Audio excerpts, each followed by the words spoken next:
मेरे प्यारे छात्र साथियों, देश के जागरूक नागरिकों और मानवाधिकार के हमारे प्रहरी साथियों, डॉक्टर दुआ का नमस्कार। जिस तरह से छात्रों पर बर्बरता, आंसू गैस, पेंटागन, AK-47 और तरह तरह के इलीगल FIR करके जेल में ठूसे जा रहे हैं, ये सब सेवकों को महंगी पड़ेगी। आज इसी विषय पर मैं किसी राजनीतिक दल की ओर से नहीं, बल्कि मानवता, संविधान और मानवाधिकार की आवाज़ आपके सामने रखना चाह रहा हूँ। आज का विषय केवल छात्रों का नहीं, यह भारत के भविष्य का विषय है। यह उस पीढ़ी का विषय है जिसके कंधों पर कल का भारत खड़ा है। यदि छात्र सुरक्षित नहीं है, यदि उनके प्रश्नों का उत्तर संवाद के स्थान पर कठोरता से दिया जाता है, यदि उनकी आवाज़ को सुनने के बजाय दबाने का प्रयास होता है, तो यह केवल छात्रों की चुनौती नहीं, बल्कि लोकतांत्रिक मूल्यों के लिए भी गंभीर चिंता का विषय है। मेरे दोस्तों, साथियों, हर सरकार आती है और चली जाती है, लेकिन छात्र हमेशा रहते हैं। सरकारें बदलती है, पीढ़ियां नहीं बदलती। आज का छात्र ही कल का वैज्ञानिक, न्यायाधीश, सैनिक, शिक्षक, डॉक्टर, किसान, उद्योगपति, जर्नलिस्ट और प्रधानमंत्री बनता है। इसलिए छात्रों का सम्मान करना वास्तव में भारत के भविष्य का सम्मान करना है। मैं आज स्पष्ट शब्दों में कहना चाहता हूँ, यदि किसी भी स्थान पर छात्रों के अधिकारों का उल्लंघन होता है तो उसकी निष्पक्ष जांच होनी चाहिए। यदि किसी ने कानून का उल्लंघन किया है तो उसके प्रति कानून के अनुसार जवाबदेही तय होनी चाहिए।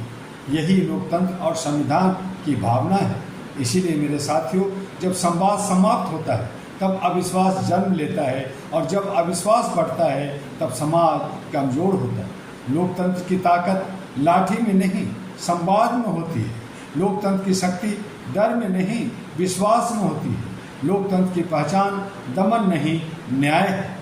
All India human rights association AERA का स्पष्ट मानना है कि प्रत्येक छात्र को सम्मान, सुरक्षा, निष्पक्षता और अपनी बात शांतिपूर्ण ढंग से रखने का अधिकार प्राप्त हो।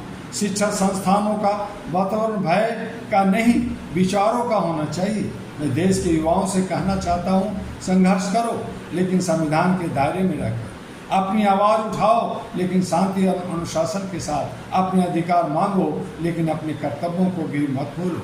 और मैं शासन प्रशासन से भी कहना चाहता हूँ, छात्रों को विरोधी मत समझे। वे इस राष्ट्र की सबसे बड़ी पूंजी है। उनकी ऊर्जा को दबाइए मत, दिशा दीजिए। उनके प्रश्नों से मत डरिए, उनका उत्तर दीजिए। याद रखिए, जिस राष्ट्र का युवा निराश हो जाता है उसका भविष्य भी कमज़ोर हो जाता है। हमारा उद्देश्य टकराव नहीं, परिवर्तन है। हमारा उद्देश्य हिंसा नहीं, न्याय है। हमारा उद्देश्य अराजकता नहीं, जवाबदेही है।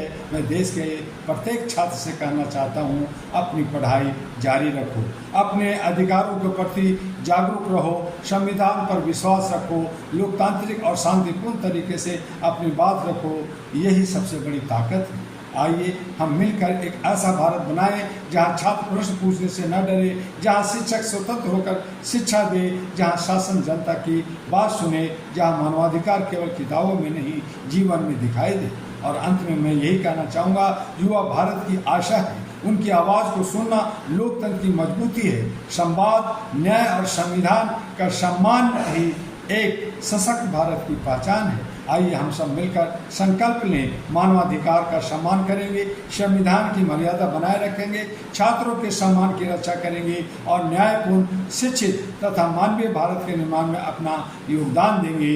इन्हीं के साथ मैं कहना चाहूँगा, जय संविधान, जय मानवाधिकार, जय युवा शक्ति और जय हिंद। और अंत में फिर वही कि आप HRTV AERA को और AERA ग्लोबल जो YouTube चैनल पर तमाम सोशल मीडिया पर है उसे लाइक, सब्सक्राइब और फॉरवर्ड करते रहिए। और हमारे AERA के बारे में जानने के लिए आप www.ahraglobal.org पर विजिट कर आप जानिए और मानवीय मूल्यों के लिए अहरा के साथ जुड़िए। ये आंदोलन छात्र का नहीं, छात्र के भविष्य का, भारत के भविष्य का है, क्योंकि youth is power of Galaxy होता है। और अगर सरकार निरंकुशता के साथ छात्रों के साथ व्यवहार करता है तो ये दयनीय है और ऐसे सरकार को इस्तीफा दे देनी चाहिए। और इसीलिए अहरा परिवार और दुआ मांग करता है कि कम से कम जहां धर्मेंद्र प्रधान का इस्तीफा हुआ वहां जो है हमारे गृह मंत्री अमित शाह को भी